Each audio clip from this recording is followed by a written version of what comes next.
And as Tony would say, with anything that you're undertaking, what's the first question you should ask yourself is, what is your outcome? What's your outcome? Said differently, what's the result that you're after when you sit down in that chair, kneel down, however you do it? What do you, I'm asking you too, like what is the result that you're after when you stand up from meditation 15 minutes later? How do you know that you've accomplished what you set out to do when you went in there in the first place? I don't know that it's necessarily a result per se. I think there's a lot that's happening in the realm of invisible forces. I mean, yesterday we were having a conversation getting ready for this, and you had mentioned that, I think it was Stanford, had said that meditation benefits peace or affects your blood pressure. Every great reputable university has said it. Harvard said it, Stanford said it, Oxford, anything, Mayo Clinic. There is no shortage of proof, scientific evidence that meditation it can lower your blood pressure. It can reduce your stress. It can add gray matter to the parts of your brain where you want gray matter and take away it where you don't. Like it's not like I need another reason to do it. I'm just not doing it. Yes. I just find every excuse, and it's often like, hey, I'm not good at this.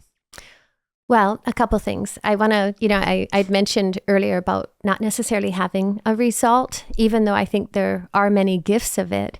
But the majority of the time, it's just to be here now and notice what this beautiful life is offering. Another is also, helping to unravel thoughts. Thoughts that are no longer serving, and to meditate on one's, my own response or reaction to something, to have more of a sincere or broader perception of a moment or of a interaction. That's an active and a dynamic and a living meditation.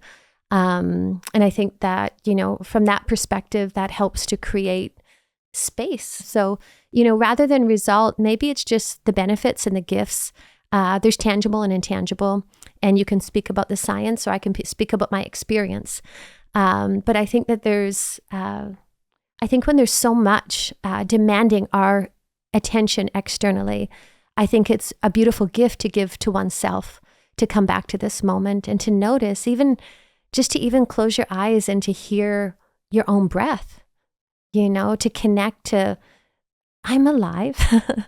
Here in this moment, and my body's being breathed. That's a miracle, And so sometimes it's the simplicity of that gratitude that reconnects or recalibrates for myself. So I don't know if it's so much a result as much as an experience, and that experience can be vast, especially when you drop the expectation that it should be a something, because mine might see it as a nothing.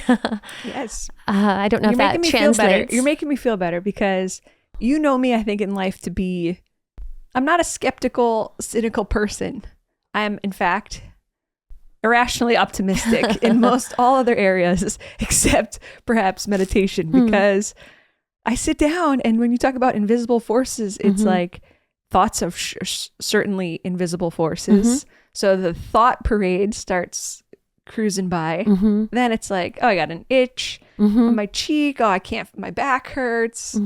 I mean, and then comes the self-judgment, because it just feels like these excuses. And then it's like, I can't meditate. That's it. I'm unlovable. I'm an imposter. I'm stupid. I mean, it escalates quickly. And I suppose, from what my limited understanding of meditation, mindfulness is that's exactly the reason why we meditate in the first place, is to become aware of the craziness of our thoughts. I think if we're honest, we've all been there. We've all had those moments of beating ourselves up, or had those moments of judging ourselves or judging another, because mind judges, it just goes, it's this constant, narrative.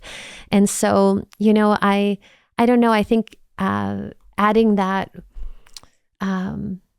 extra layer of, continual defense and trying to hold up an identity. There's so much, a phraseology these days is imposter syndrome.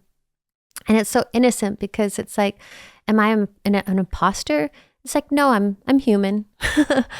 I experienced this, that, and the other.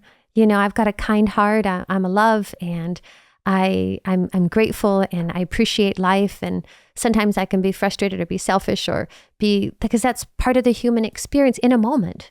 Yeah. Does that define me? No. You let it go and you come back home to our nature, which is love, which is joy, which is ease or grace, and extend that. And I think we're innately, internally, in our nature, we're all that. It's just, it gets covered with conditioning, it gets covered with wounds or life experience. And I think that's one of the gifts of this evolution of life, is we all get to, find our way back to a deeper truth and experience, a broader perspective and kinder reality of life.